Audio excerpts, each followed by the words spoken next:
blijven inzetten. Het moet glashelder zijn dat we dit niet accepteren. Wij zullen schouder aan schouder blijven staan met Oekraïne. En er ligt altijd ook voor diplomaten, juist voor diplomaten, ook de opdracht om te deescaleren. En te zorgen dat we niet straks nog verder van huis zijn. Ja. Over langere aanwezigheid in Oost-Europa. I'm here with the EU, with the US, with the Canada and with Ukraine to show our unity and support after the appalling invasion by Putin into Ukraine. It's vitally important that we put the toughest possible sanctions on. We want to see more. That we do all we can to support the Ukrainian people at this very difficult time, and that we show complete unity. Foreign Secretary, what do you make of the images of the nuclear plant yesterday?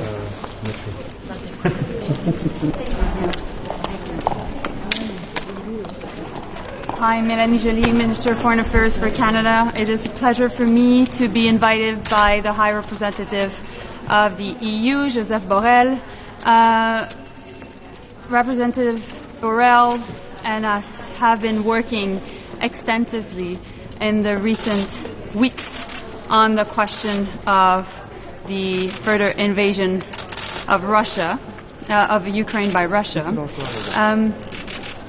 For us, it is important to be here because we have worked a lot within the G7, but we want also to make sure that the transatlantic partnership we have is also reflected within the EU.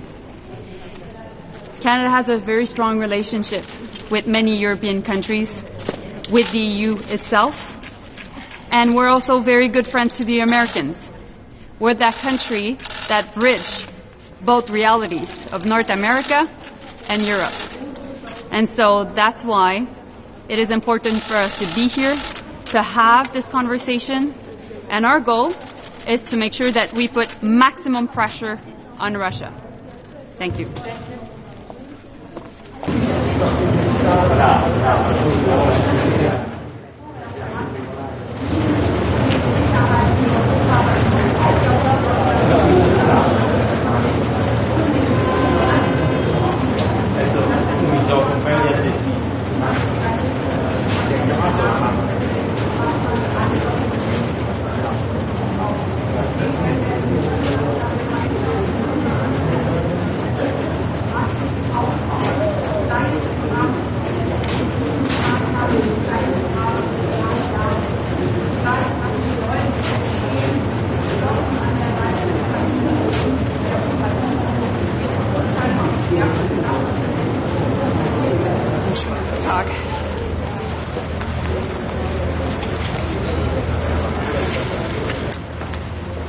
Die furchtbaren Bilder, die wir in den letzten Tagen gesehen haben, auch heute Nacht wieder gesehen haben, Kinder, die von Bomben getroffen worden sind, Väter, die über ihren Söhnen trauern. Das hat natürlich den heutigen Tag auch stark hier in Brüssel geprägt, wo wir in unseren unterschiedlichen Sitzungen, sei es im NATO-Rahmen, sei es im G7-Rahmen oder jetzt im EU-Rahmen, darüber sprechen, wie wir Menschen, die hilflos ausgeliefert sind, jetzt Schutz geben können. Wahnsinnig viele fliehen, denen geben wir Sicherheit in Europa, aber wir müssen auch dafür sorgen, dass diejenigen Menschen, die jetzt von diesen unmenschlichen Angriffen getroffen werden, dass sie Zugang haben zu humanitärer Hilfe, Medikamenten, Nahrungsmitteln, Wassern, alles, was in diesen furchtbaren Stunden jetzt braucht. Deswegen werden wir als internationale Gemeinschaft unsere Anstrengungen der humanitären Hilfe massiv ausbauen, sei es im Rahmen der G7-Partner, sei es im Rahmen der NATO. Und zugleich machen wir deutlich, wir stehen geschlossen an der Seite der Ukrainerinnen und der Ukrainer. Wir verurteilen auf Schärfste das, was in den letzten Stunden passiert ist, dass sich die Angriffe weiter ausweiten auf Zivilbevölkerung. Man sieht deutlich, dass dieser Angriffskrieg Putins darauf abzieht, mit brutalster Härte jetzt auch gegen Zivilbevölkerung vorzugehen. Der eindringliche Appell hier aus Brüssel, diese Bombardierung, die muss ein Ende haben. Wir brauchen humanitäre Korridore, aber vor allen Dingen muss dieser Angriff, der immer weiter unterstreicht, dass es Herrn Putin auch darum geht, Zivilgesellschaft, Zivilbevölkerung zu treffen. Diese Angriffe müssen jetzt beendet werden. Und die breite Geschlossenheit, die wir in New York bei den Vereinten Nationen erlebt haben, diese Geschlossenheit sehen wir auch in den letzten Stunden. Weltweit verurteilen Staaten, weltweit verurteilen Menschen diesen Angriffskrieg, weil er noch einmal unterstreicht, dass es nicht nur ein Angriff gegen die Souveränität der Ukraine ist, sondern ein Angriff gegen die weltweiten Werte, für die die internationale Gemeinschaft einsteht. Daher ist es so wichtig, dass nach der Verurteilung von 141 Staaten der Welt dieses Angriffskrieg weitere internationale Institutionen deutlich macht, das ist auch ein Angriff auf die internationale Ordnung. Als G7-Präsidentschaft begrüße ich ausdrücklich, dass der Internationale Strafgerichtshof jetzt Ermittlungen einleitet, dass vor dem Internationalen Gerichtshof dieser Angriffskrieg Thema ist, dass wir in unterschiedlichen internationalen Formaten deutlich machen, mit seinem Angriffskrieg trifft der russische Präsident nicht nur unschuldige Menschen in der Ukraine, sondern er trifft vor allen Dingen auch sein eigenes Volk. Frau Außenministerin, bisher haben Sanktionen Putin nicht zum Einlenken bewegt. Was könnte hier konkret noch weiter passieren, auch auf internationaler Ebene, zum Beispiel in der WTO? Wir erleben, dass der russische Präsident mit absoluter Härte gegen die Zivilbevölkerung vorgeht. Das macht noch einmal deutlich, wie wir das schon mit dem ersten Tag dieses Angriffskriegs gesehen haben, dass er sich um internationale Vereinbarungen und internationale Regeln nicht schert. Daher sind die Sanktionen vor allen Dingen auch ein Ausdruck dessen, dass dieses Vorgehen von der internationalen Gemeinschaft, und wie gesagt, das sind nicht nur G7 oder europäische Länder, sondern von der breiten internationalen Gemeinschaft wird dieser Angriffskrieg geächtet.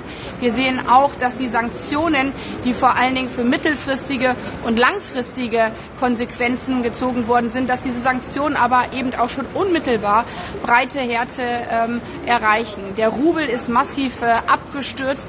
Wir zielen mit diesen Sanktionen auf das Machtzentrum Putins. Wir sehen auch in der russischen Gesellschaft, dass viele sagen, das ist nicht unser Krieg, das ist ein falscher Krieg unseres Präsidenten. Wir wollen dafür nicht in Haftung genommen werden, wo sich auch einzelne Generäle, wo sich führende Wirtschaftsleute mittlerweile absetzen, weil allen klar ist, auch in Russland, dass dieser Krieg Putins Russland genauso hart treffen wird, wie er derzeit die Ukraine trifft. Öl- und Gasembargo diskutiert.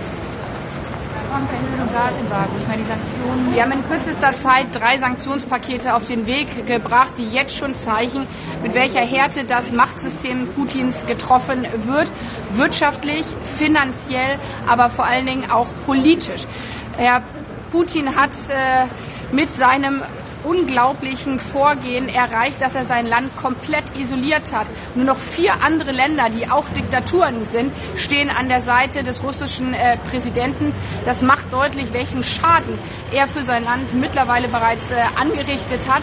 Das Wichtige ist, dass die Sanktionen, die wir ergriffen haben, jetzt in voller Breite wirken. Erste Wirkungen sehen wir jetzt schon, gerade im wirtschaftlichen Bereich.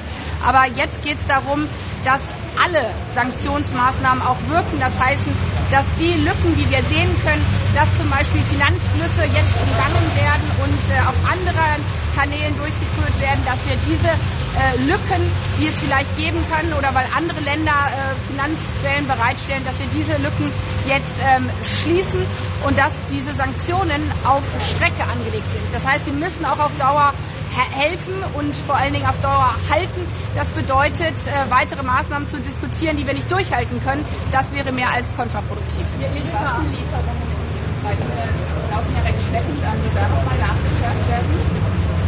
Aus meiner Sicht ist das Gegenteil der Fall. Wir haben in den letzten Tagen gesehen, auch die deutsche Bundesregierung hat deutlich gemacht, ich habe deutlich gemacht, dass wir bis zuletzt den Dialog wollten. Wir wollten mit allem, was wir hatten, den Krieg verhindern.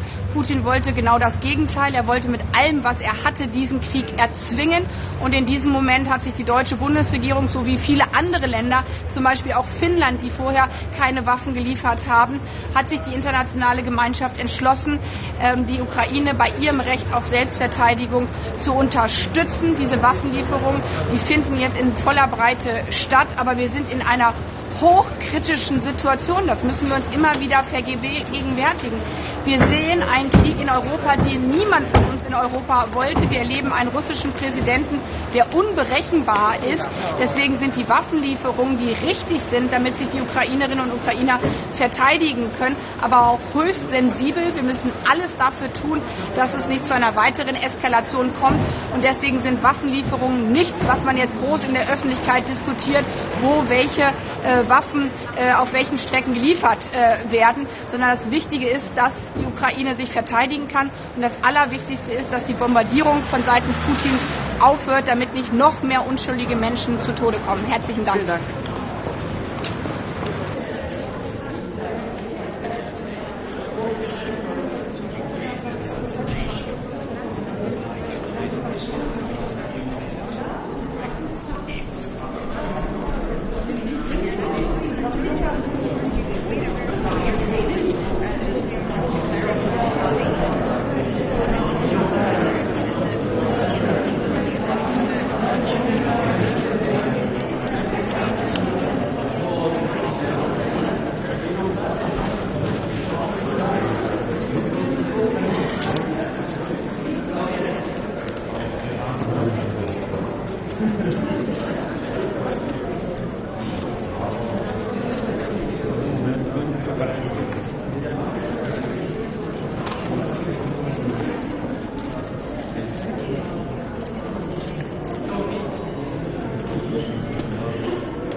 Mais je suppose que c'est bon.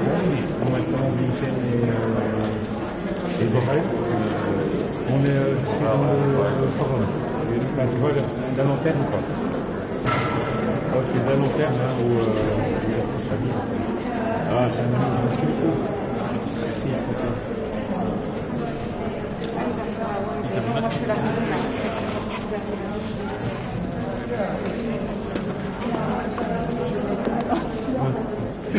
Je pense que je vais filmer comme ça aussi. Et après, je vais filmer comme ça.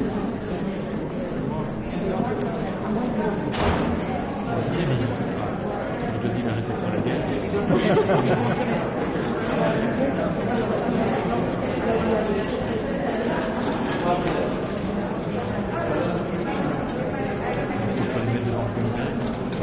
Des vrais journalistes.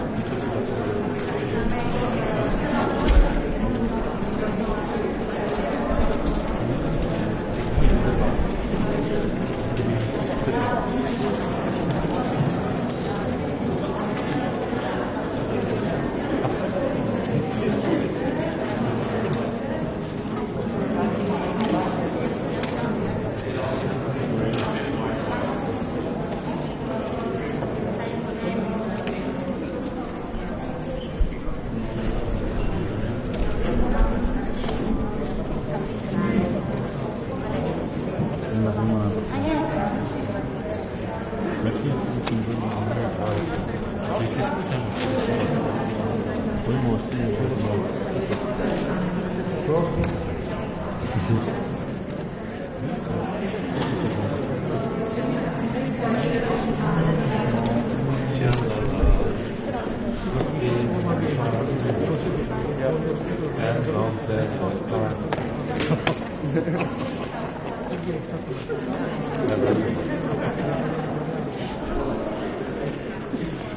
VIP-kant is het zal wel niet direct zijn. Nee. Onze VIP, hè? Ja, dat is nog. De andere VIP is nog wel. Ja,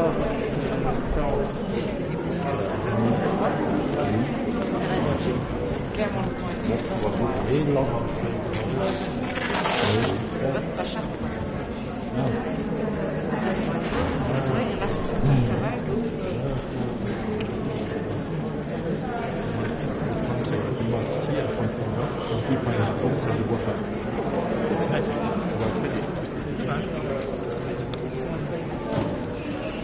Oui, les sensations des petits petits, il faut en avoir peu, mais c'est petits quand ils sont bien précis.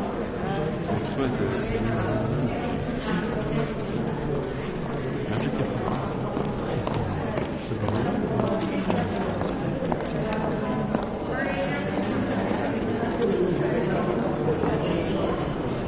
Non, ouais, quand même.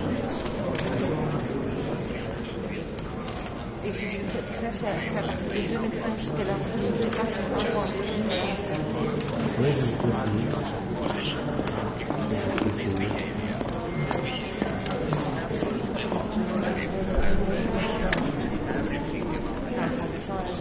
oui.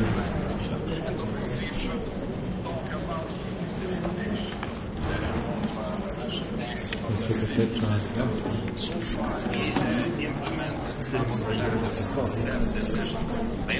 faut être ingénieux de japonais.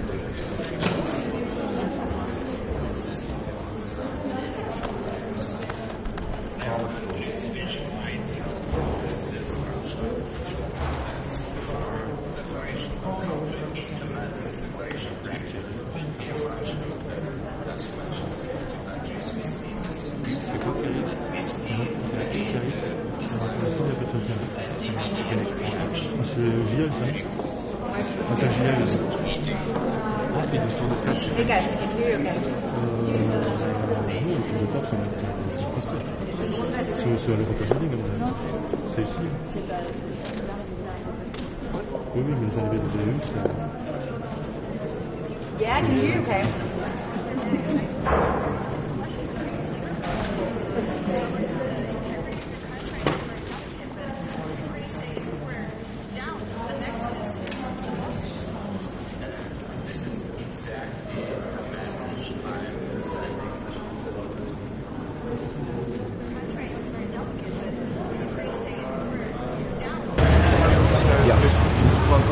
Langere aanwezigheid in Oost-Europa, maar overweegt de NAVO ook om daar eventueel permanente aanwezigheid van te maken?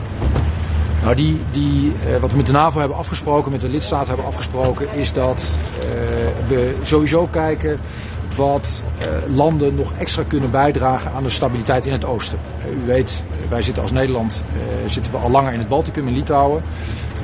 Maar ook op andere plekken wordt er door Nederland en door een heleboel andere lidstaten wordt er geholpen om de vrede en de veiligheid in de oostflank verder te waarborgen.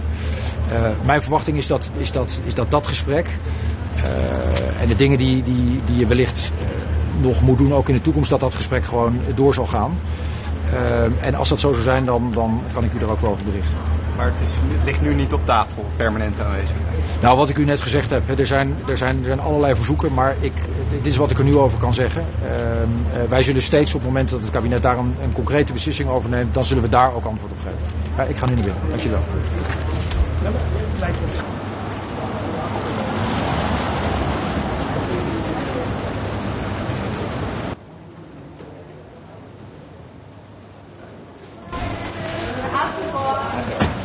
Also, aber ganz schnell, das passiert hier.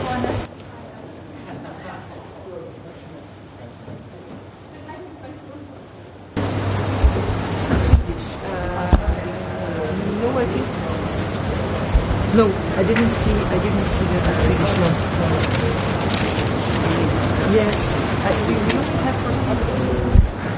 februari, zover ze kennen. Dat is klaar. Waar ze het niet kennen, dat is Theograf. Enfin, le port du masque sera promu dans les magasins.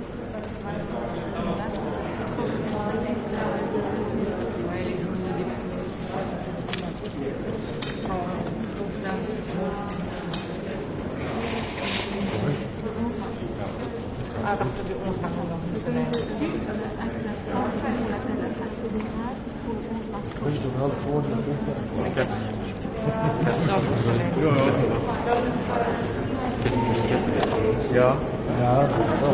Vendredi prochain. Grâce anniversaire. Non, elle est dans les ans. Bonne réponse.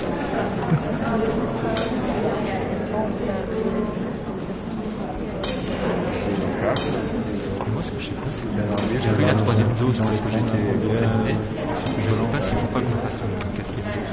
Ah, dans le camp. Non, pas dans le La stratégie. Non, moi je passe à la 4e. La 3e, j'aime pas.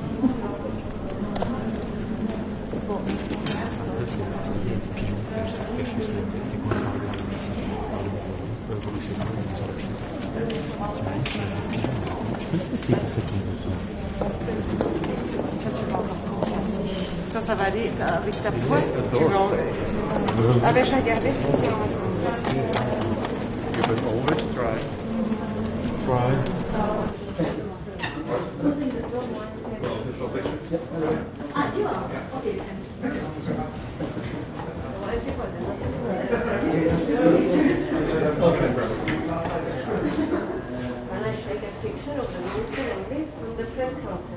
Yes, absolutely.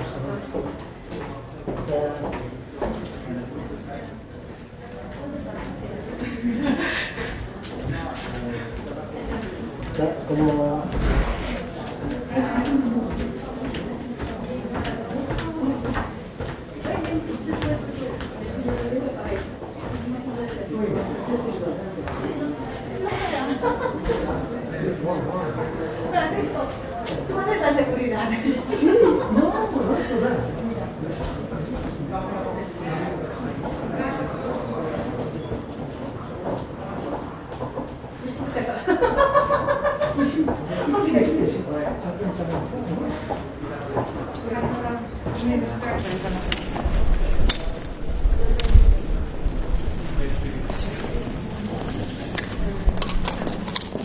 Je vais te dire.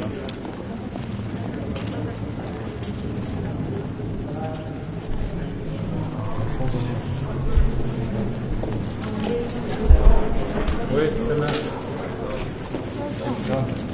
Là, c'est pas duré toujours chez moi. Merci.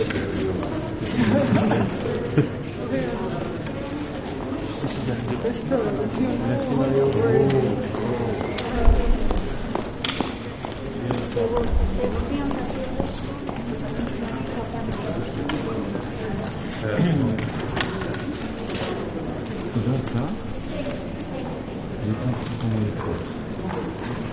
Je joue un jeu d'application.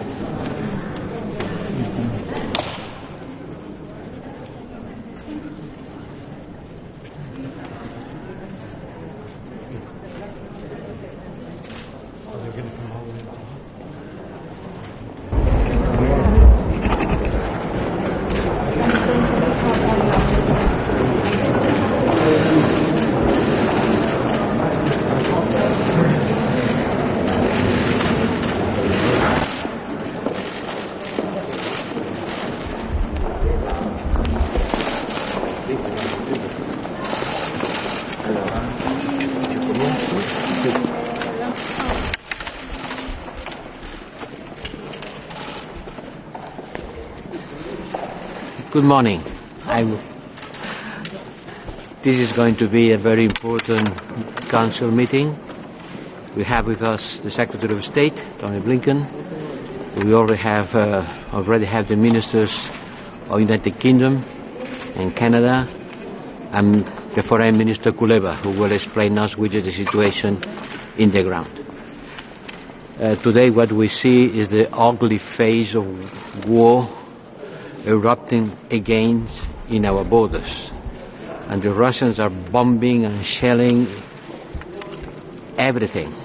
Hospitals, houses, schools, a lot of civilian casualties. This is a barbarian way of doing war.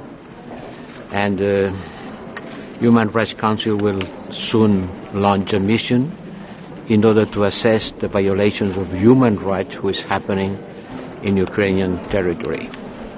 This is Putin's war, and Putin has to stop this war. And we remain united in order to ask for this war to stop and avoid killing of innocent people. We are providing arms to Ukraine in order to let them defend their soil, their rights, their nation. We are providing help to the refugees.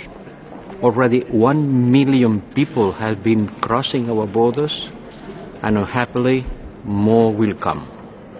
We are putting sanctions that are going to really affect the Russian economy. The value of its currency is going to be having massive effects, as we have already said before. So sanctions, help to the refugees, arms for Ukrainian people to defend themselves, stop the violations of human rights, and a strong unity among Europeans and with our partners, transatlantic partners, on the NATO framework. That's, you are here. Thank you very much for being with us. Thank you, my friend. It's hard for me to improve on anything that Joseph said, but just to say a couple of things quickly. First, when President Biden took office a little over a year ago, his first priority was to revitalize, re-energize our alliances and partnerships, starting with the European Union, because of our conviction that we have to be partners of first resort. Virtually everything that we're trying to do around the world that's affecting the lives of our citizens, we're more effective when we're doing it together. And we've spent the last year actually making good on that commitment. And it's, I think, very, very instructive that now in a time of crisis, the investment that both of us have made in this relationship is proving how important it is, how vital it is. What the European Union has done over the space of a couple of weeks is quite simply remarkable. The speed with which it acted, the actions that it took, both with regard to the sanctions and also support for Ukraine, are, I think, it's not an exaggeration to say, historic. And it only further validates for us the importance of this partnership. As Joseph said, we are faced together with what is President Putin's war of choice, unprovoked, unjustified, and a war that is having horrific consequences for real people, for mothers, for fathers, for children. We see the images on TV, and it has to stop. We're committed to doing everything we can to make it stop. So the coordination between us is vital, but of course it's beyond the United States and Europe. This is an aggression, a challenge, a threat that is relevant to the entire world, because what's at risk, first and foremost, are literally the lives of Ukrainian men, women, and children. But beyond that, the very fundamental principles that we've established together after 2 world wars that are so important to keeping peace and security for everyone. Principles that President Putin is egregiously violating every single day. The notion that one country can't simply go in and change the borders of another by force or take it over. The principle that one country can't dictate to another the choices that its citizens would make about their future. The principle that we're past the time of spheres of influence where one country subjugates its neighbors to its will. All of those things are at stake, and if we allow those principles to be challenged, as Putin is doing now, with impunity, that will open a Pandora's box of trouble for not just us, but quite frankly for the entire world. So the stakes are high, but because we're doing this together, I'm very confident that we'll succeed. I have to say, finally, the two of us have been working like this for many, many months. And that collaboration, that partnership, that friendship is also what makes a difference, and I'm really grateful for it. Thank you. Why no fly zone? Why no fly zone? What's your message to the people of Ukraine? Okay, no.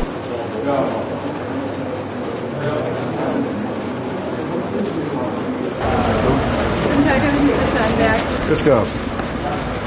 Ja, werden weitere Sanktionen heute beschlossen werden? Heute werden sie nicht beschlossen. Ich glaube, der heutige Rat gemeinsam mit einem amerikanischen Kollegen, der kanadischen Kollegin und der britischen und dem Generalsekretär der NATO ist ein sehr starkes Zeichen der transatlantischen Bande, des Paarlaufes des Transatlantischen, den wir hier eigentlich leben.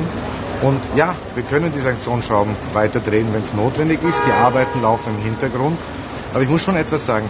Die Abstimmungen, die wir in den letzten Tagen gesehen haben, auf multilateraler Ebene, sei es in der UNO-Generalversammlung, im Menschenrechtsrat, im Europarat und in der OECD, sind ein ganz deutlicher Ruf an Russland, dass der Kurs unbedingt sofort geändert werden muss. Dass nur Staaten wie Nordkorea, Belarus, Eritrea und Syrien hinter Russland stehen, muss eigentlich Russland wirklich zu denken geben, dass sie hier einsam sind, dass sie im Abseits stehen, dass sie sich vollkommen isoliert haben, politisch und wirtschaftspolitisch. Was wären denn wirklich weitere Sanktionen? Und es geht in Richtung Wirtschaft weiterhin, Finanzsektor, Oligarchen. Aber wie gesagt, wir können weiterdrehen. Man sieht aber, dass die jetzigen Sanktionen schon Biss haben. Sie tun weh, sie funktionieren. Und genau darum geht es uns. Es muss auch diesmal wirklich auch die Menschen in Russland verstehen, nachdem sie keine Informationen kriegen, dass hier etwas schief läuft. Dass die Menschen auch in Moskau in der Straße merken, etwas geht hier schief, grundsätzlich schief. Die Führung führt uns ins Abseits.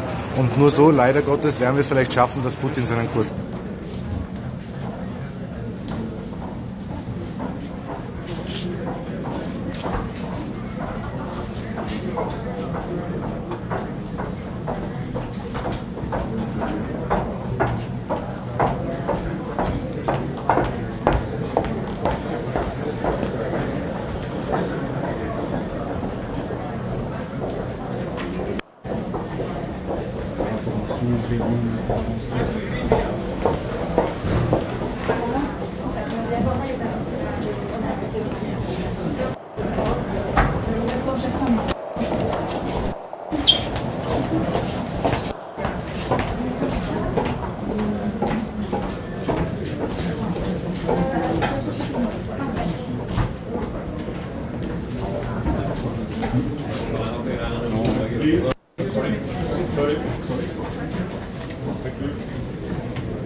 Dus 16 uur tot 18 uur op 3 uur. Dat is gescheduled om 3:40.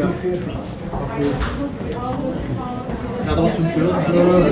Nee, maar ik dacht van de edities.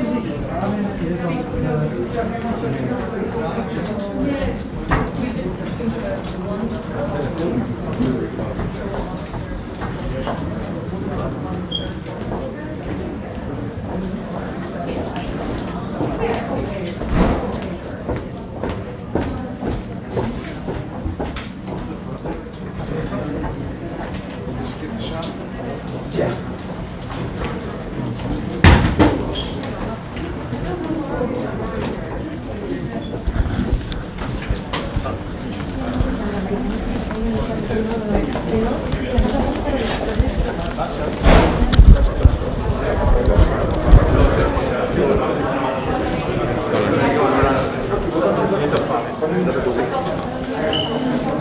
sorry. I'm trying to get out of this way.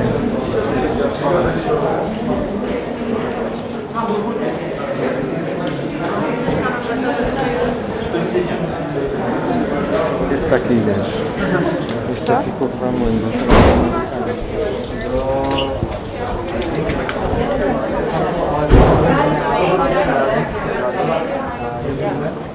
Hey, Jason? Is Jason here?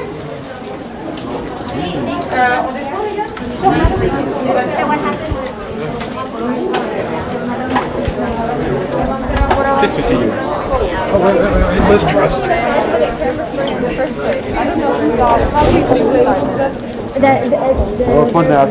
Pode mandar câmera. Yeah, nobody ever like trusts you. Is this for press? Yeah, go downstairs, please. Downstairs. Oh my God.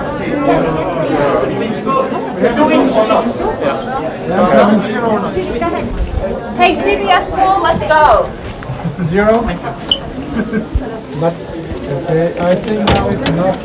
Is there any of our people out there? People come in. How much equipment?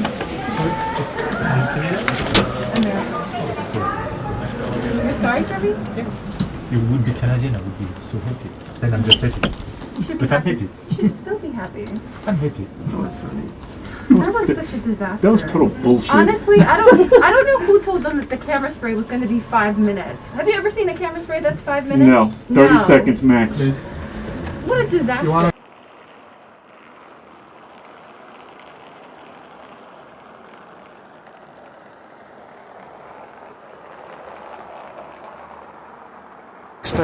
New sanctions are to be taken by the European Union in order to stop Russia. Today I will raise also the issue of helping the Republic of Moldova to cope with the crisis, because consolidation of the support from the EU for the Republic of Moldova is needed. The Republic of Moldova is facing a large number of refugees. They might also face an energy crisis.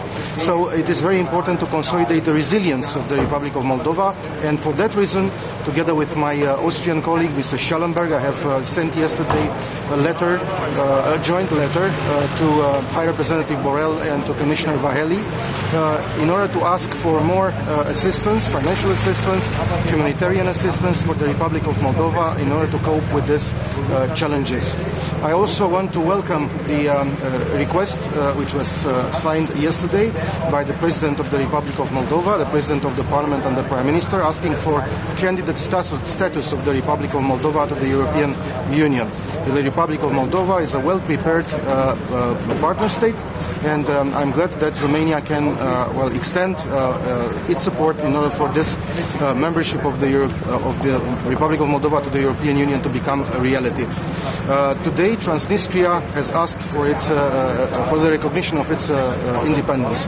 I am in close contact with our colleagues from Chisinau. I have discussed with my counterpart, Minister Nicu Popescu, and our colleagues are preparing their position.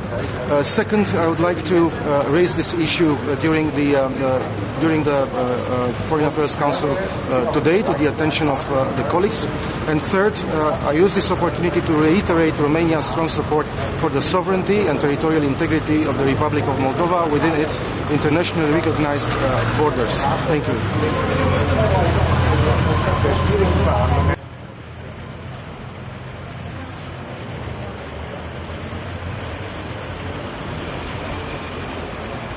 So good afternoon. The situation in Ukraine is worsening, and we have to be prepared for the next steps.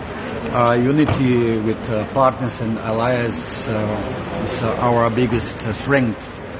And let me express once more the full support of Croatia for Ukraine's sovereignty and territorial integrity. And we strongly condemned Russia's aggression, invasion of Ukraine. So this war in Ukraine, on homeland war, defense war, remembers actually on what happened in Croatia in 1991. Croatia supported the sanctions against Russia, and we have also provided financial aid, defense and protective equipment to Ukraine. And our ambassador is still there. She symbolized the Croatian solidarity with the Ukrainian people. Thank you.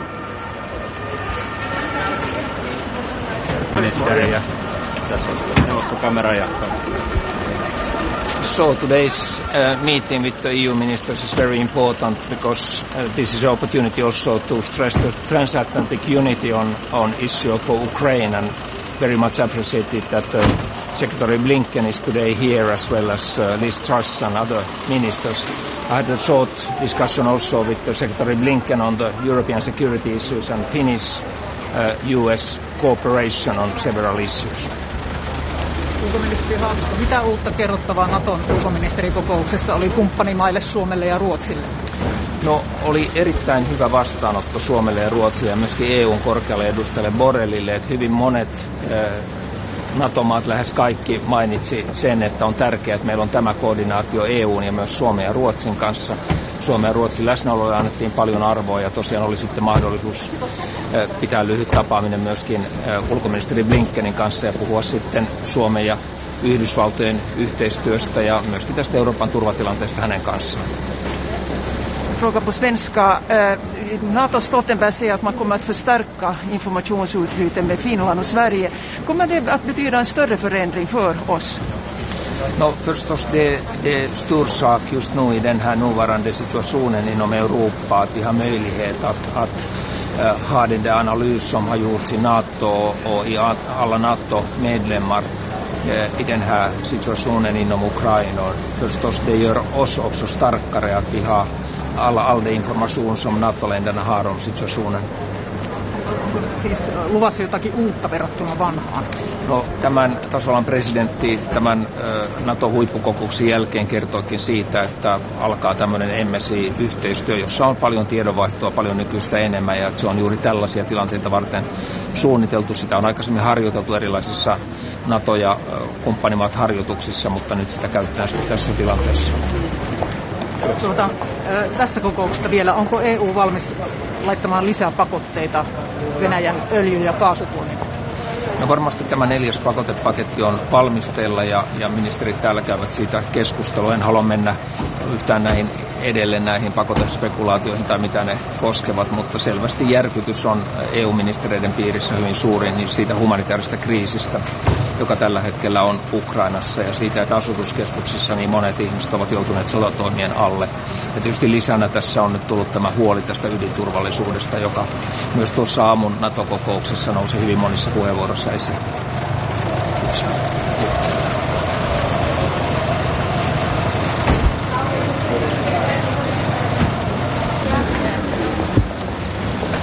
Good afternoon.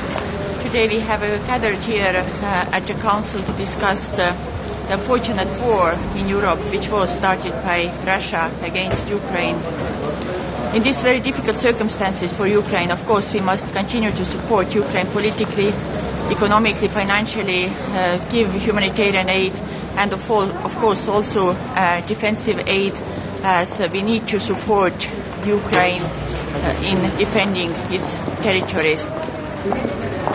At the same time, of course, we should show our strong political support, and it is important to give EU candidacy status for Ukraine so that people in Ukraine, people who are fighting for European values in front line, these people could feel this moral support from the European Union.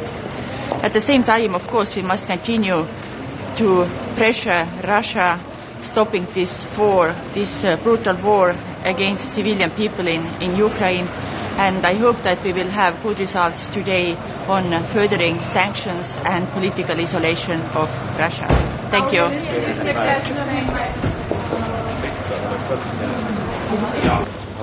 Aber ganz schnell, das passiert hier. So, ganz schnell. Ganz schnell. Hey. Sind weitere Sanktionen vorgesehen? Also wir haben ja jetzt dieses Paket, ich glaube, das ist ziemlich ergiebig. Was ich vielleicht sagen will, das ist, ab dem 24. Februar hat die Welt sich geändert, ist klar. Was sich nicht geändert hat, ist die Geografie. Russland ist geografisch noch immer unser Nachbar. Und darum müssen wir schauen, als Außenminister, wie wir natürlich aus dieser Situation wieder herauskommen. Ich hoffe schnell, dass der Kreml einsieht, dass ein Land, wo jetzt schon über 1,2 Millionen geflüchtet sind. Und eigentlich hatte ja Putin vor, die Ukraine zu befreien. Dass das falsch ist, dass die Welt das auch so sieht, denn es sind nur 4 Länder von 193, die das unterstützen. Aber dass wir natürlich auch an eine Zeit glauben müssen, wo das wieder vorüber ist und wo wir wieder auf eine andere Schiene kommen. Darum glaube ich, wäre es falsch, alles abzubrechen, was nach 97 aufgebaut wurde. Aber gut, es ist nicht einfach. Okay. Realistisch ist der EU-Beitritt der Ukraine. Ja, das ist schon realistisch. Wir wissen, Sie arbeiten hier in Brüssel, dass das eine Prozedur ist. Ich glaube, das hat kein Land abgewiesen, kein Land. Allerdings, wir haben Verträge, und das sind nicht nur wir hier, die hier zur Tür reinkommen, das sind die Parlamente. Ich glaube, der Wille ist da, zu schauen, wie man diese europäische Aspiration, wie man die umwandelt in naher Zukunft. Allerdings, ich hoffe nur für die Ukraine, dass jetzt im Mittelpunkt das steht, dass dieser Mut der Ukrainer, des ukrainischen Volkes, dass das wirklich auch im Ausland, überall, es wird in Europa respektiert. Ich gebe nur ein Beispiel von der NATO-Sitzung heute Morgen. Ein Land wie Norwegen hat 60 Jahre keine Waffen mehr geliefert in Kriegsgebiete. In Deutschland ist es ja ähnlich. Und ich glaube, das ist schon ein Zeichen, dass wir die Ukraine so gut wie möglich unterstützen können. Ich glaube nicht, dass es der Ukraine jetzt geholfen ist, wenn irgendeinem Blitz jetzt gesagt wird, sie sind Mitglied der Europäischen Union. Was wird passieren, wenn alle Sanktionsmöglichkeiten ausgeschöpft sind? Also die Sanktionen wirken jetzt nicht von heute auf morgen. Aber der Kreml wird aufwachen in 1-2 Wochen und sehen, was er angerichtet hat. Wenn die Reserven eines Landes blockiert sind, wenn dieses ganze Finanzsystem auf den Kopf gestellt wird, wenn die Börsen einknicken, wenn die Währung, der Rubel einknickt, wenn vor allem das Bild Russlands in der Welt dramatisch verändert ist und sehr zum Nachteil von Russland. Und ich sage noch einmal, es ist nicht der Krieg Russlands, glaube ich. Es ist nicht das russische Volk, was hier verantwortlich ist, sondern es ist der Kreml, der verantwortlich ist. Damit müssen wir uns abfinden, auch als Außenminister. Okay, ich muss jetzt.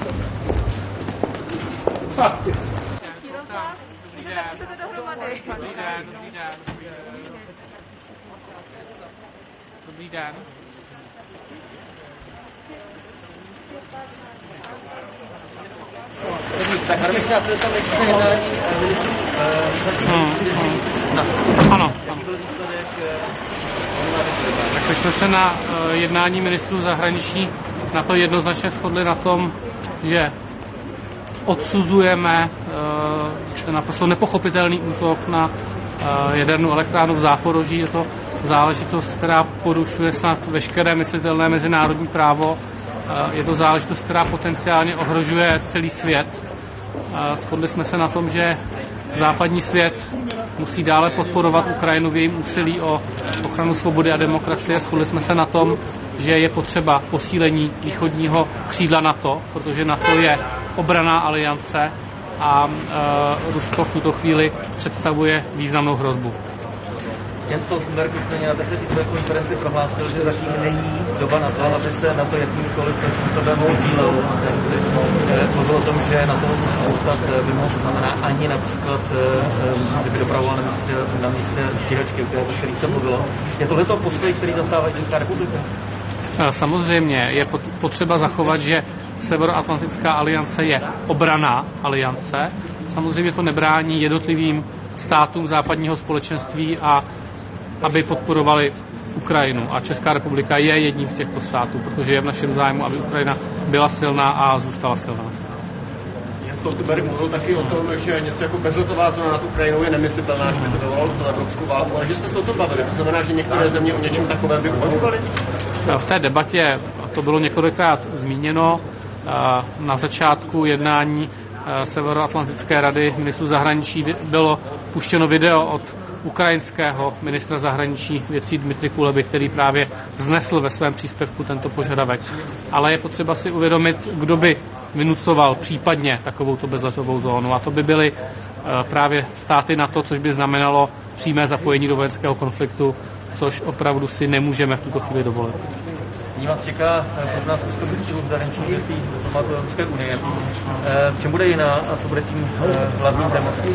Evropská unie řeší krizi na východě Ukrajiny, ruskou agresi na východě Ukrajiny z jiné perspektivy. Úkolem Evropské unie je řešit dopady migrační krize, která v tuto chvíli je vyvolána, je v pohybu zhruba 1 milion Ukrajinců a je na nás, abychom se o ně dokázali postarat, abychom dostáli základní humanitě. Česká republika se řadí mezi státy, které budou nést tyto dopady. Musíme se také bavit o tom, jakým způsobem bude mít ta ruská agrese vůči Ukrajině dopad na naši ekonomiku, na energetiku, ale i na celou řadu jiných odvětví. A je na místě, aby tato témata byla též řešena na evropské úrovni. A samozřejmě je to i o tom jednoznačném, jasném politickém postoji v tom smyslu, že Evropská unie již přijala několik balíčků sankčních, můžeme se klidně bavit o dalších, musíme se dívat na to, jaký mají dopad na Rusko, protože celá ta strategie je postavená na tom, že se snažíme Ruskou federaci a Vladimira Putina dostat pod takový tlak, aby si uvědomil, že udělal iracionální krok a že má z Ukrajiny odejít. Říkáte, že se můžete bavit o dalších sankcích. Měli byste se o nich bavit a trvá Česká republika na tom, aby byl další sankční balíček? Tak já přicházím konkrétně na jednání Rady ministrů zahraničních věcí s praktičtějšími otázkami.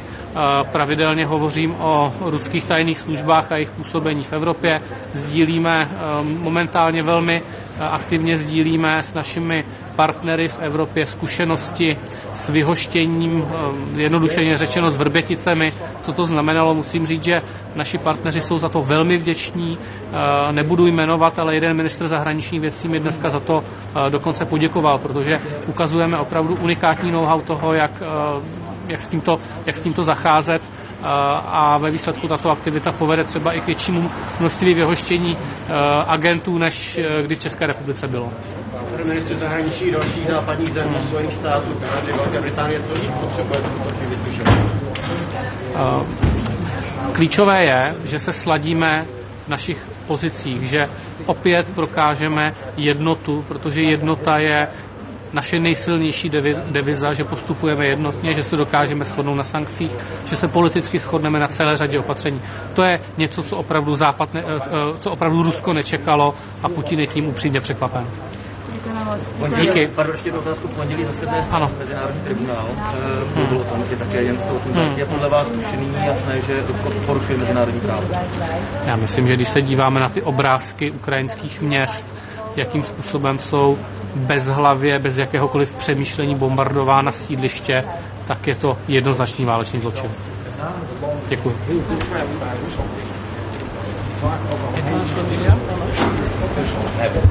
En die geen naam in staat zijn.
Slovakia supports sovereignty and territorial integrity of Ukraine. We stand with Ukraine and we condemn very strongly Russian aggression. To today's FAC, 2 points. First, on Russia, we need to continue with the united response to the Russian aggression. Sanctions are very good solutions. They are very massive and they are painful. We need to continue with this effort. Russia needs to feel world pressure. Very strong signal from the UN General Assembly 2 days ago. Also very strong signals from Geneva, from the UN Council on Human Rights. And we very much appreciate today's FAC meeting with our partners, with our allies, with the US, with the UK, NATO. We need to coordinate our steps, our action. My second point on Ukraine, we need to provide assistance and help to Ukraine. Ukraine is our neighboring country. We do our utmost what we can do to provide the help and assistance also with our neighbors, with the countries which are neighboring with Ukraine. We very much appreciate the approach of the European Commission, of the international community, EEAS, to provide the financial tools how to cope with this crisis because the situation will deteriorate and we have to be prepared. My last point on Ukraine, Slovakia supports the European perspective of this country. Thank you very much.